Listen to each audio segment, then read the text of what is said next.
Hi there everyone, my name is Michael. Copying and pasting in Excel is probably the most useful and best time-saving tip there is. So I'm going to show you the easiest ways of doing this. So what we have is a little shopping list, and I want to duplicate the shopping list. So what we do is we highlight the area that we want to copy.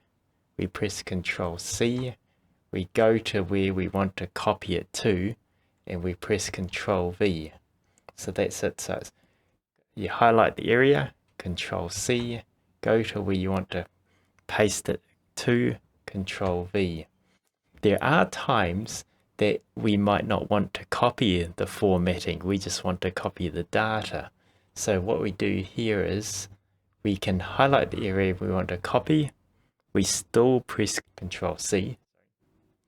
We then go to where we want to paste it to.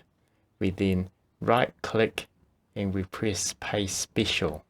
So Paste Special gives us a number of different options, and one really useful option is selecting values.